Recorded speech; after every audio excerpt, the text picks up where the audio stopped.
my name is Teddy. Today's episode on Two Broads Talking Politics is about Pete Buttigieg.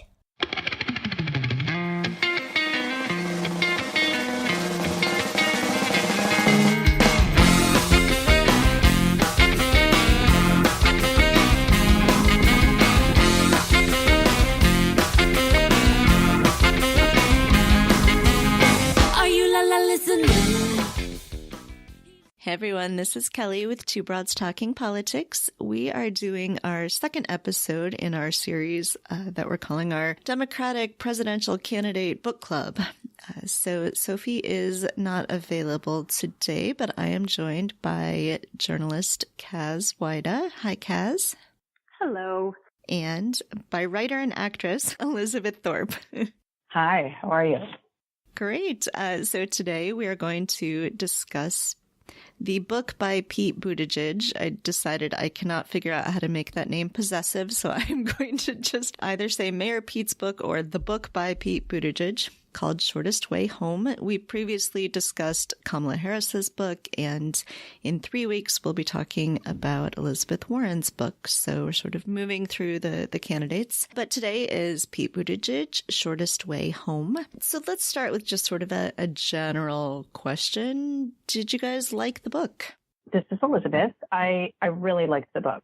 For Kamala's book, I did an audiobook, and this book I read it. And I like Pete as a person, as a candidate as well, more now than I did than before reading it. What do you think, Kaz? Well, I think as a fellow writer, I have a lot of respect for Pete's book just because it's well written. So it was impossible not to enjoy that particular aspect, right? He's very good at, and he acknowledges at the end that he had a lot of help doing this, but he's very good at sort of crafting a narrative. And you can tell that he has an appreciation for literature, so he understands how to write, and that comes through pretty effectively in his book. So I think reading it was definitely an enjoyable experience. I'd recommend it to anybody just simply because it's well written. I think so too. I think it's well written. It's readable. It's long. It's kind of long for this kind of book, but it's very well done. I will say that the prose on the first couple of pages was so florid that I almost couldn't keep reading. It luckily got much better after that. I think he started it like he was starting a novel, and I mean, there's a sentence where he says, less a moment of daybreak than a cold shift away from the illuminated night in which the cloud ceiling and the snow cover reflect the sodium streetlights, blah, blah, blah. And I was just like, I can't read a whole book like this. But it was really just the first few pages. And then it got to much sort of more straightforward kind of memoir prose that I liked much better. But I was a little scared at the beginning. Well, so that's interesting. That's part of what drew me in, because I felt like I was reading a novel, like, a work of fiction in a way. And maybe not that heavy-handed of a part, but I agree with Kaz. He's a really great writer, and I felt like I was hearing his authentic voice, although we know he had help writing it. Where with Kamala's book, I don't feel I know her any better. I feel she's completely qualified as a presidential candidate, but I don't feel like I know her any better. Where, with Pete, I feel like I do. So that's interesting because I walked away feeling a little bit differently. So I was sort of surprised by how much he shied away from sharing some of sort of the more introspective personal stuff. It was very much narrative driven, I agree. And I learned a lot about like the flow of his life and the particulars of his life, but he never, for one, he talks very, very little, except to say it was a positive relationship about, his relationship with his parents. And I sort of walked away wondering, was it a good relationship? Or like, I don't really know, because he doesn't, it seems like he's uncomfortable sharing highly emotional or personal things. I was very surprised that he did not come out to his parents until 2015. And in fact, that he did not come out publicly until 2015. I did not know that it had been so recent for him. And so I sort of walked away thinking, gosh, I don't feel like I know him necessarily better as a person on a personal connection. I know more about his life, but I wasn't sure that I connected with him. Do you know what I mean? Yeah, I think that the part that I liked the best was the part where he's talking about coming out and meeting Chasten, and, you know, those sort of, it started to feel sort of warm, and I really liked that part. And I wished, I mean, really, you could write a whole book about that process, I'm sure. You know, clearly that wasn't the book he was writing, but I wished we did get more sort of those warm moments. I did find it interesting that now that you mention this, because he's obviously a role model for the LGBTQ community, that, you know, he talks about his time at Harvard and Facebook emerging, and that he would be able to check Facebook and see if there were men on there who are interested in men, but, you know, he wouldn't be able to reconcile that personally until years later. So I felt like that I wanted some more information about that, and also was surprised that it was 2015. It was done in an op-ed and everything. That was the only real part where I wanted some more details, but maybe it's just too recent or too personal. I'm unsure. Well, I think he talks about why. I think I understand why he doesn't explore that, and it seems to be sort of his modus operandi, right? Is that it shouldn't matter. It shouldn't matter to anyone. This is something that is personal and private, and it should not be important, and it should not be a subject of public discourse. But he's entitled to that, absolutely. And he can certainly keep his private life private like anybody else. But I think I sort of felt like, hey, there was a missed opportunity to really help other people in your community. And I get that you didn't want to make your personal life about that. But as a public official and as someone who wants to demonstrate real leadership, I was sort of disappointed that he didn't try to invest more in sort of describing how he grappled with that and making that more visible for other people who maybe would have been struggling and would have been inspired by that. So I get it. I mean, it's fair. He doesn't have to share that. That's not fair of us to even ask him to. But his perspective seems to be, this is private and it's none of your business. And I don't know that really helps normalize it at this point. I think people need that to be more visible, to understand it, and also to help other generations who are trying to go through this and have relationships in public. Well, it's interesting because he says it's private, but then, you know, my favorite chapter was like his, you know, counting his life in flyover country in South Bend growing up. And he gets so granular about, you know, his teachers, big gym teacher, the nickname, Amnesty International, letter writing, you know, all his friends. He gets so detailed in that space. And that's him as a private citizen in his life in Catholic school. But then, you know, sexuality is his private life too. So I was having trouble reconciling that, like just the copious amount of personal details in some areas and not in the others. Well, I think I got the impression from the end of the book that he started writing this book before he ever came out. So some of that, like maybe he's actually been writing those early chapters for a long time.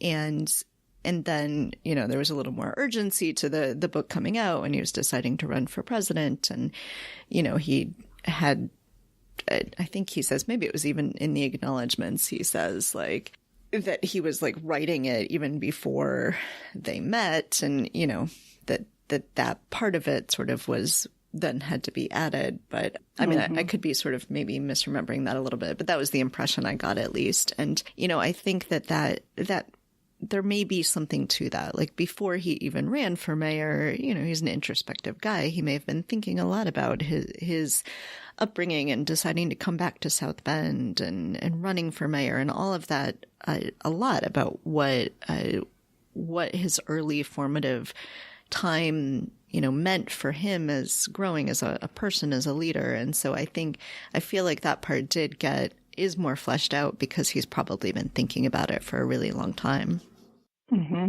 So was there anything in the book that surprised us, that was something we weren't expecting or didn't know about him? We've talked a little bit about that, but I in some ways feel like his his announcement and his early part of his campaign has been so well crafted that a lot of this wasn't that surprising. I felt like there was a lot of this that I already had knew or had heard in small bits. Got a little more detail here, but that, like with Kamala's book, we said, like, we had no idea she was a cook and cared so much about food and stuff until we read the book. And I didn't have as many moments like that in this book. Right. I think that's true. Here's the thing that I thought was interesting was his sense of humor, because I think he's got a right sense of humor in his voice. But there were times where I was wondering what, when he wasn't in class or he wasn't taking Arabic at Harvard or, tackling the latest snowstorm when he became the nation's youngest mayor, like what did he do? We found out that Kamala ate a family-sized thing of Doritos election night by herself, so I was looking for a little bit of that, especially because he wasn't publicly out, or, does he like binge watching Netflix? Is he Game of Thrones? I don't know. It would have been interesting to have a little more color on that.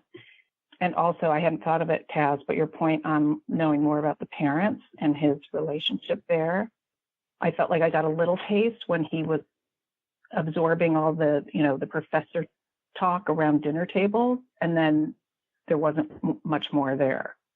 I felt the same, sort of like looking for something to hold on to there, because you think those are really formative years. And what I heard from him is that the place where he grew up is very, very important to him. But I didn't hear much about the people. And I don't know why that is. I think the other thing that surprised me is that we went, at least I did, I listened to it as an audiobook. And I think I got about halfway through the book before I ever heard him mention a woman that was in his life in some fashion. The first, he mentions his mom, but just in passing, and he doesn't have any anecdotal information, or there doesn't seem to be a lot of connection there, which is fine. Not everyone has a great, deep relationship with their mom. But then I don't hear anything about friendships he has with other women or anything till we get about halfway through the book. And then he starts talking about, I think, his campaign finance manager was a woman and that he has respect for her. But there just aren't a lot of relationships with women in this book, which is fair enough. He's a gay man. Like, that's not his focus. Right. And he did mention, though, remember when he was at McKinsey and he was like the woman, he reported to somebody, a woman who he respected a lot. And he describes her in a sentence, and she sounded amazing because she was protecting their weekends and they were new and they were getting, put through the meat grinder. But I remember wanting to know more about her. Like, did they ever hang out? So you're right. It's absolutely right. And I guess I was looking for that because I walked into this book with some reservations about Pete, right? That he has sort of a more limited exposure, I would guess, just because of where he's from and what he values, maybe to some of the priorities that I might have, or that folks living, in urban areas versus rural areas might have. And so I was looking in this book to see, does he get it? Like, does he have those experiences and I just don't know or haven't seen them? And I can't say that this book offered me any valuable thing to hold on to there. I think what maybe surprised me the most is that he seemed younger to me in the book than he does, when I see him speaking. Keeping in mind, of course, he is 3 years younger than I am, which feels pretty young to be running for president. That doesn't mean a person couldn't do it. But, I felt in a certain sense, like, even though he has had these experiences that I haven't had, I haven't been mayor of a town, I haven't served in the military, and he's had these experiences, but somehow his outlook, maybe, I feel like saying immature is unfair because it doesn't seem that exactly. It just seems more almost like he's still sort of learning and growing about the world, and very much in a way that it doesn't feel like a natural progression to me that the next thing he would do is become president. Mm-hmm. But I think people said that about Barack too, because Barack was maybe a few years older and had served one term as senator in Illinois. I just remember there was the same kind of sentiment happening. Mm-hmm. I didn't read Barack's book until after he became president, but I do think he when he keeps throwing dates out in the book, 9/11 when I was in college dorms watching it on the Today Show. That wasn't that long ago. I was already married. So it does raise, the level of experience to me a little bit, because he keeps throwing out these dates of when he deployed, 9/11, all these things. And he was extremely young, and that was only a few years ago. And to be fair, Barack, as little experience as it was, he did have some experience in national politics. And really the only experience that Pete has had, and he talks about it in the book, is when he was running for chair of the Democratic Party, and all of that sort of tension within the party is sort of relatively new to him. So to make this leap onto the stage as a presidential candidate does seem like a pretty large leap. And I don't know that it's, disqualifying or anything, but it does make you wonder, is his inexperience in national politics going to hamper him? And I think we kind of already have the answer to that. The past week or two, he's gotten himself in some hot water. Specifically over the weekend, he really ticked off the Sanders contingent. Right. So although I didn't think he was wrong necessarily. Right. And the interesting thing about that, Kaz, that happened over the weekend is, remember his Profile in Courage Kennedy winning essay when he was in high school was about Bernie Sanders. And how so it's just this weird synchronicity. Well, and so he's gotten into hot water too, criticizing Clinton, and even there have been some moments, I think, where he sort of hedged around, did Obama make the right decision here or there or whatever. And those things are totally open to discussion, but I get the sense that some of this is coming from a place where he doesn't have the connections and the experience to really know the dynamics that are in play within the party. And so sometimes I think he's tripping over some of that. And I don't know how much of it will hamper or help him.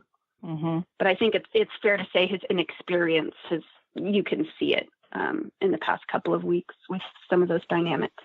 So what are some of the things in the book that we think really showcase what a good president he would be? I mean, we're talking about some of our concerns.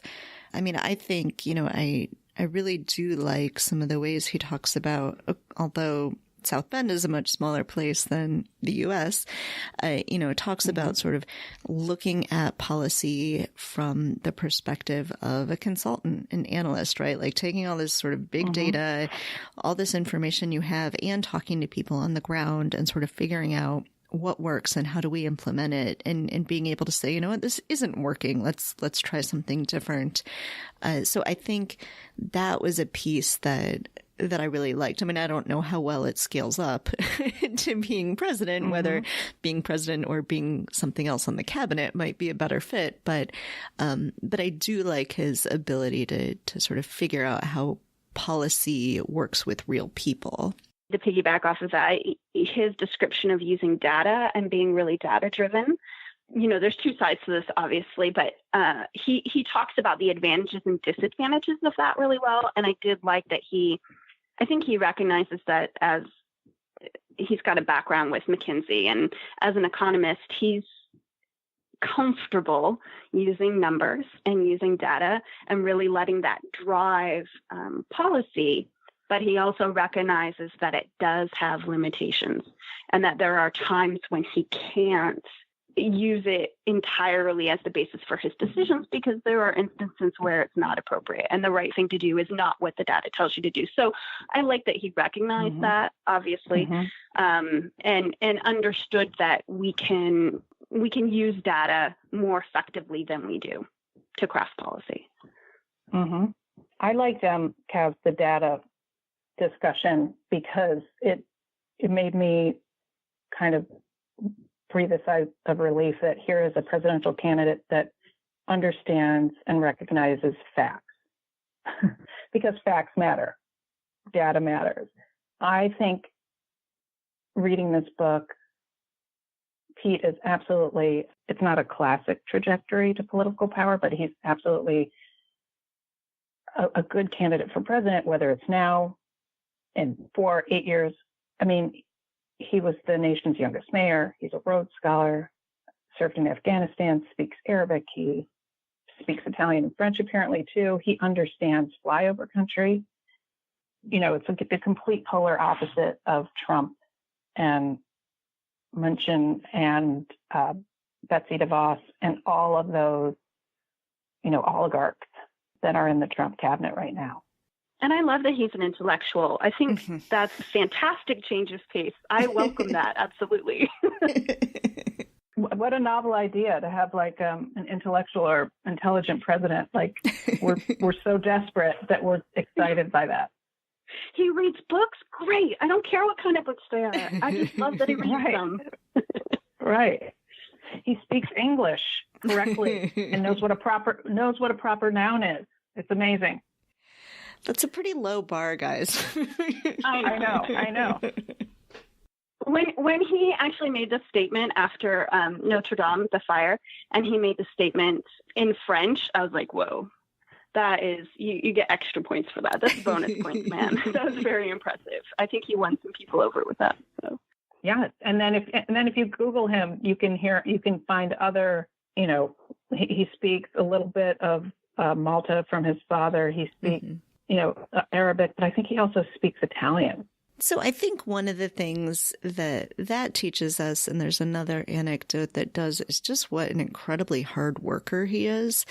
I mean, I'm thinking of the scene where they want him to play the piano for the South Bend Symphony.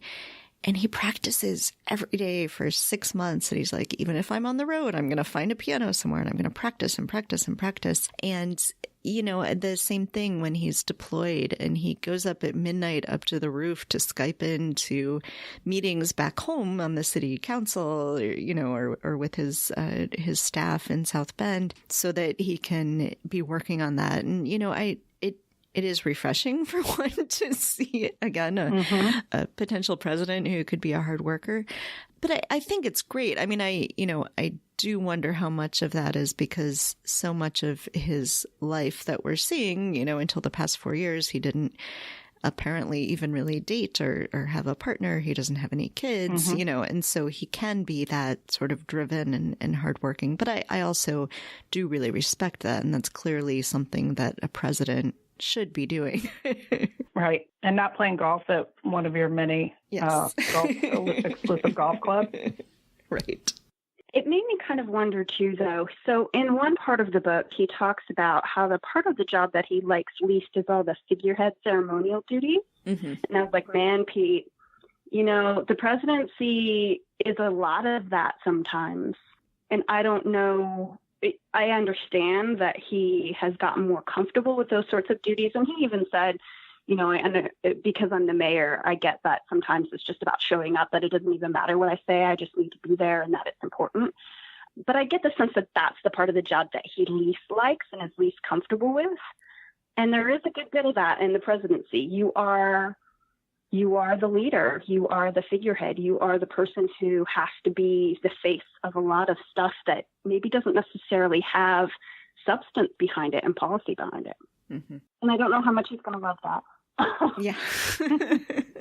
So one particular moment I want to make sure we talk about, and one of the people who contacted us on Twitter wanted to hear about this too, is there's this moment that he, as mayor, had to fire the police chief who is African American, and this is, something that has been coming up in the press recently, and it's something he addresses specifically in the book. So I was wondering if we could talk just a little bit about, did we find his account of this, to be satisfying? Do we think he has addressed the questions that will come up around that? So the situation for all the people who have not read the book, which is probably most of you, because I kept asking if people had read the book and nobody answered on Twitter. But there was a moment, and I get the impression this happened fairly early in his time as mayor. And there was a federal investigation into this police chief because he was apparently taping conversations and then using them to threaten people I don't know if I remember all of the details, but something about that. And it got a little bit more fraught because the police chief was African American and Pete, of course, is white. And I'm sure race is a big deal in a place like South Bend. So did we find that it seemed like the way he wrote about it, and it's very sort of straightforward accounting of it, that he probably made the right decision, or the only decision he really could have made. I don't know if he handled it well politically. Yeah, I think he even acknowledges that, right? He says, yeah, I mean, I made some mistakes here. And so the issue is that, from my understanding, the community was upset because the comments that the police chief had captured were in an effort to expose racism within the ranks of the police, and to bring that to light and to hold those officers accountable, because he was having trouble doing that because of their tenure and because they were being protected through the union.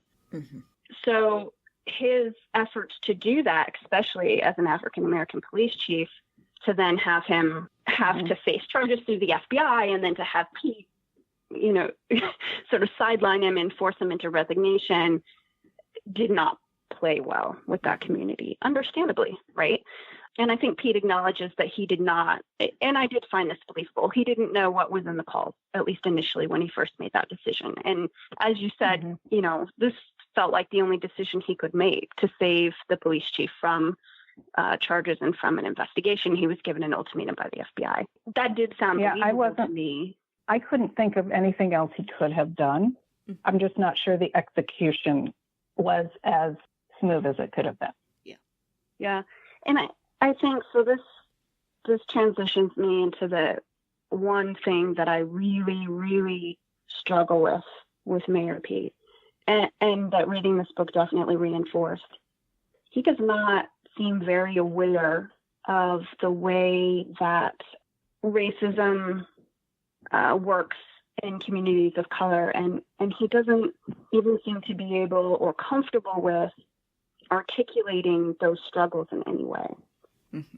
And in fact, in the book, very often he expresses a lot of sympathy for Midwestern people who are struggling not to continue to reinforce bigotry. And he seems to have a lot more sympathy for those folks and more awareness of their struggle than he does for the struggles of communities of color and people of color in his own town in South Bend. I think he talks about those communities maybe twice. And he doesn't even address it or seem aware of the issue, when he did this 1,000 houses in 1,000 days, when he went through revitalizing those neighborhoods. There's a pretty large scandal now behind that, because there was a lot of discussion that it unfairly targeted neighborhoods of color in the city, and that there was some fallout from that he just didn't really consider in this very data-driven decision. I think that's probably a fair criticism. His heart's in the right place, but he just doesn't seem to have a good awareness of what those communities are challenged by and the struggles that they face. Yeah, and I think that points to the ongoing tension we have as the Democratic Party tries to figure out, to what extent do you try to win back these Obama-Trump voters who are largely white and Midwestern and, struggling economically, and to what extent do you recognize that the sort of grassroots voters of the Democratic Party for a very long time have been communities of color and women, and and that's an ongoing tension, and we don't have an answer, but it's something that it doesn't feel like Mayor Pete really understands the nuance of. So is there anything else that we wish had been in the book? I think for me, he does not really talk at all about the policies he would want to enact as president. Right. You can sort of extrapolate and figure out what some of those might be, but that is not the book that he is writing. This is a memoir. This is not a forward-looking plan for America. That was really missing for me as well, because that's one of the criticisms of Pete at this point, right? Is what is his platform? What does he really want to do? He's been critical of some other folks within the party, but what are the progressive policies that he embraces. And I don't know that that message is getting out very clearly. So I looked for that in the book, and obviously it's not there. That's not what this book is. So.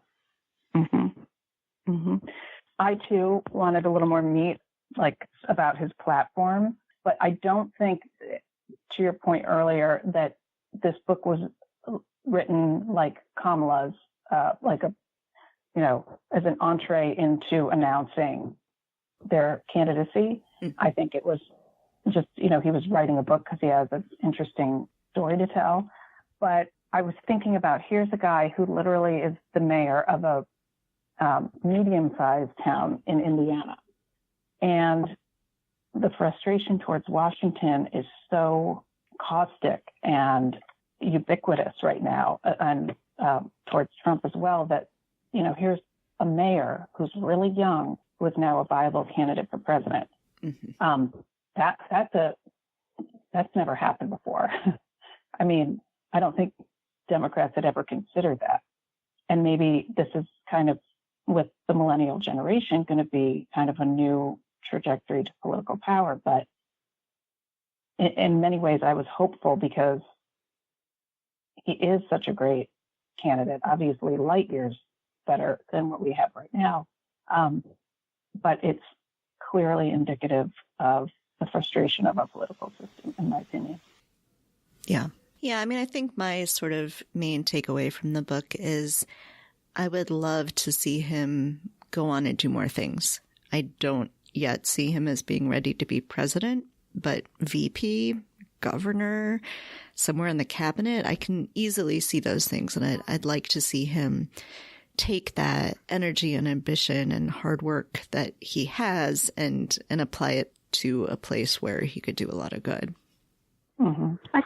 I think if Pete was running for president of the Midwest, he'd be a better candidate. He's running for president of America, and I don't know that urban voters are going to be able to see themselves in what Pete's priorities are. And that's what worries me the most. I do understand, Democrats understand that the path to the presidency is winning back some of those states where Pete is really popular. But the flip side of this is if you look at his polling, most of Pete's support comes from independents. And I understand, again, most people, 30% identify as, Democrats, and 25% are, however, the Republican Party is shrinking. It used to be 30%, but it's not anymore. Identify as Republican, and then everybody else falls in between. There's a non-voter or as an independent. So that is definitely the group that you want to go after, but at what expense, right? And you have to think about finding a candidate that's not going to discourage your base from showing up as well. So I don't know that, at least not in this book, I don't see that Pete has struck that balance. He has a passion and a deep love for his hometown and for the Midwest. And I get that.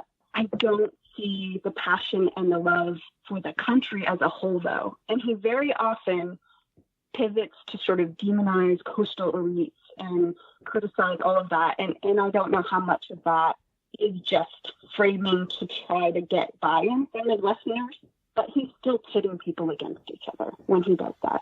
And as much as he might win the hearts of Midwestern folks who feel ignored, he's also going to distance himself from the base of the Democratic Party.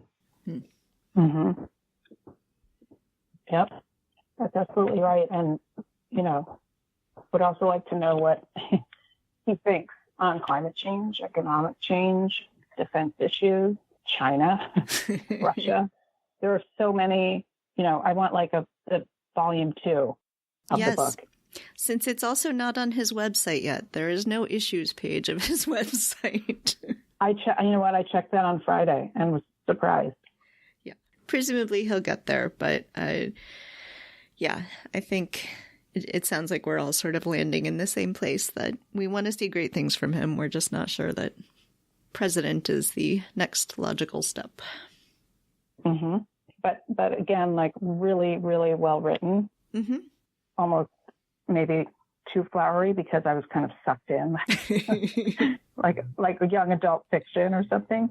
I just found it much more enjoyable to get through than Kamala. All right. Well, we will see what the next book brings. So the next book we're reading is Elizabeth Warren's book. Now, Elizabeth Warren has written a lot of books, so probably what we will be seeing is less memoir and more sort of policy proposal from Elizabeth Warren. Her book is This Fight is Our Fight, and we'll be reading that for our May 13th episode. And we haven't yet decided where we're going from there. So if people on Twitter have particular candidates' books they would really like us to read, let us know, and maybe we'll go with your suggestion. All right. Well, thank you, Kaz and Elizabeth. This was fun, and I'm really liking having sort of a much deeper knowledge of these candidates than you get just from, the occasional fluff piece in the media. Right. Absolutely. I'm enjoying reading the books and feeling like I have a better grasp of the candidates because the field is so wide. It's easy to get lost. Yes. Oh my gosh, and it's going to get wider. I know. There are only so many hours in the day. I'm gonna have to give up Game of Thrones or some other hobby to be able to read all of these for the Two Prod. Well, luckily podcast. Game of Thrones will be over in 6 weeks, then we'll have plenty of time to. No. Yes, okay, yes. Fair enough. All right. Well, thank you both, and everybody should join us in 3 weeks when we talk about Elizabeth Warren's book. Yay! Thank you. Thanks for listening to Two Broads Talking Politics. Our theme song is called Are You Listening? Off of the album Elephant Shaped Trees by the band Immature, and we're using it with permission of the band. Our logo and other original artwork is by Matthew Weflin and was created for use by this podcast.